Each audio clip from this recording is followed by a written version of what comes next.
Good morning student. आज हम बात करेंगे अपने class 9th economics chapter second people as resource के विषय में। तो आप जानते हैं जैसे कि रिसोर्स क्या होते हैं, रिसोर्सेज क्या होते हैं हमारे जो हर एक देश में क्या रिसोर्सेज पाया जाता है। आप रिसोर्सेज के विषय में जानते भी हैं जैसा कि किसी भी चीज़ को जब प्रॉफिट में बदल दिया जाता है, anything that can be change into profit are known as resources. तो उनको क्या कहा जाता है? रिसोर्सेज कहा जाता है, क्योंकि उनको प्रॉफिट में बदल दिया जाता है। तो इस चैप्टर में हम पढ़ेंगे कि पीपल को कैसे रिसोर्स के रूप में यूज करेंगे, पीपल्स को कैसे रिसोर्स के रूप में बदला जा सकता है जिससे किसी भी देश को क्या हो, प्रॉफिट होता है। तो कह सकते हैं people with skill and knowledge who can do some productive work by using them. अपने आप को यूज करके कुछ ऐसा प्रोडक्टिव चीज़ें करें जिसको हम रिफ़र कर सकें एज ए ह्यूमन कैपिटल। तो वो क्या कहलाते हैं? हमारे रिसोर्सेज कहलाते हैं। याद है तो उनको हम अच्छे रिसोर्स में बदल सकते हैं अगर कोई अच्छा काम करता है। जैसा कि आप जानते हैं जो इकोनॉमिक एक्टिविटी होती है हमारे देश में, तो कौन करता है? जितनी भी एक्टिविटी होती है वो करेगा तो कोई ना कोई ह्यूमन ही करेगा ना। तो जैसे कि आप प्राइमरी एक्टिविटी, सेकेंडरी एक्टिविटी और टर्सरी एक्टिविटी, इन सेक्टर के विषय में आपने सुना होगा। जो प्राइमरी एक्टिविटी होती हैं जो नेचर से रिलेटेड होती हैं तो वो क्या कहलाती हैं? प्राइमरी एक्टिविटी कहलाती हैं। और इस सेक्टर में हमारे देश का बहुत ज़्यादा व्यक्ति क्या है, बहुत ज़्यादा पॉपुलेशन इसी में इंगेज्ड है। लगभग 40% पॉपुलेशन क्या है, सिर्फ इसी में इंगेज्ड है। आप समझ सकते हैं आप। और सिर्फ जो जीडीपी में योगदान करते हैं लगभग 15% के आसपास ही अपने क्या करते हैं, जीडीपी में योगदान देते हैं ये। यानी कितने ज़्यादा होते हैं। जो सेकेंडरी सेक्टर होता है, जो हमारी फैक्ट्रियाँ वगैरह आती हैं वो सब किस में आती है? सेकेंडरी सेक्टर में आती है। सेकेंडरी सेक्टर में लगभग देश का 24% पीपल क्या हैं, सेकेंडरी सेक्टर में इंगेज्ड हैं। और ये क्या करते हैं? सिर्फ 27% ही जाकर के जीडीपी में क्या करते हैं, योगदान देते हैं ये। तो इसी तरह अब आप देखेंगे टर्सरी सेक्टर का, तो टर्सरी सेक्टर में भी क्या है, लगभग रिमेनिंग जितना भी बाकी रह जाता है और 58% के आसपास क्या करते हैं, ये हमारे जीडीपी में योगदान देते हैं। जैसे कि टीचर हो गया, इंजीनियर हो गया, डॉक्टर हो गए, ये सब किस में आते हैं? टर्सरी सेक्टर में इंक्लूड किए जाते हैं। अब हम देखते हैं मार्केट एक्टिविटी और नॉन मार्केट एक्टिविटी। तो मार्केट एक्टिविटी क्या होती है?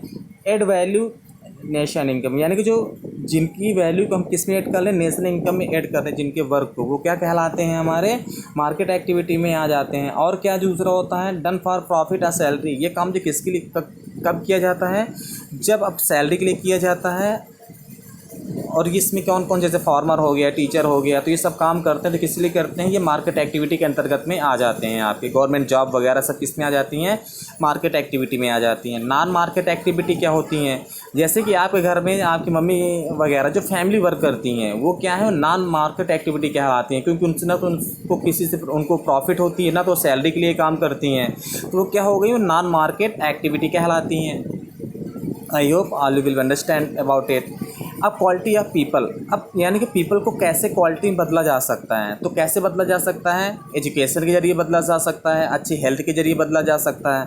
अगर अच्छी एजुकेशन दे देंगे तो वो व्यक्ति क्या करेगा, अच्छी तरह से देश को आगे ले जा सकेगा। कोई डॉक्टर बनेगा, इंजीनियर बनेगा, तो इससे क्या हो जाता है, देश को बहुत ही प्रॉफिट होती है।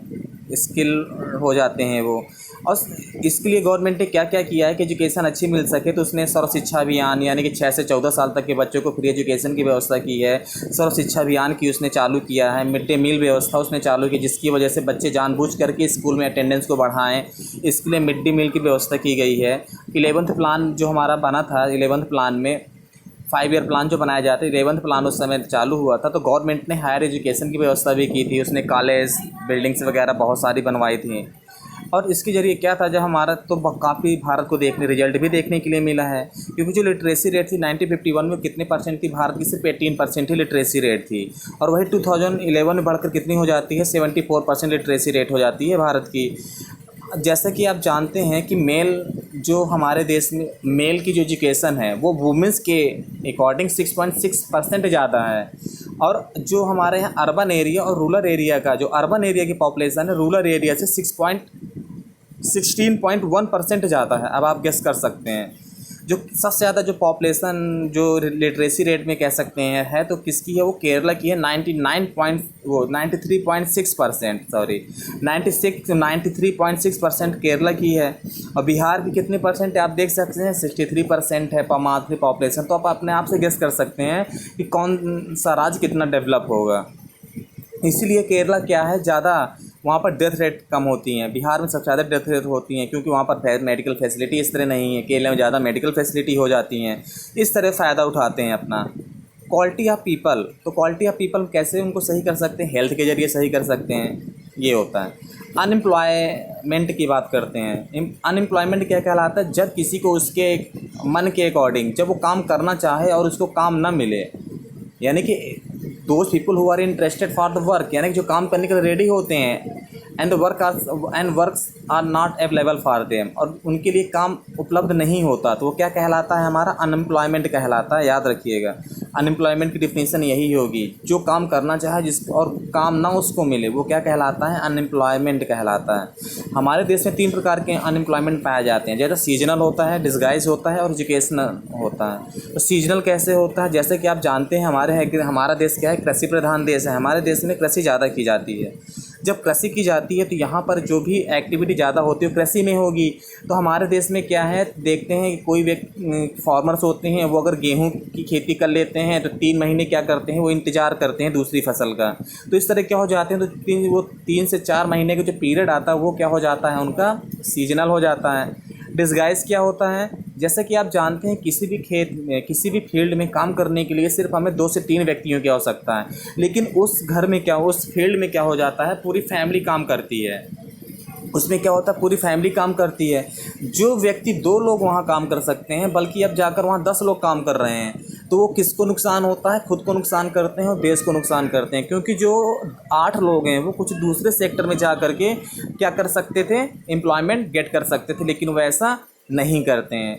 तो गवर्नमेंट ने इसको सुधारने के लिए बहुत से प्लान बनाए हैं, उसने बहुत सी ऐसी चीज़ें की हैं कि जिससे लोगों को ज़्यादा से ज़्यादा रोज़गार प्राप्त हो सके, और बहुत सी चीज़ें उनको सुधार करने की कोशिश भी कर रही है। इसी तरह वो हेल्थ सिस्टम को सुधार देख रही है, बच्चों को ज़्यादा से ज़्यादा एजुकेशन प्रोवाइड कराने की कोशिश कर रही है कि इस तरह की उनको कोई भी ज़्यादा से ज़्यादा प्रॉब्लम फेस करनी ना पड़ जाए। देखेंगे अगर कोई टॉपिक रह जाता है तो अगले वीडियो में देखेंगे, अदरवाइज आपके चैप्टर यहाँ से ख़त्म होता है।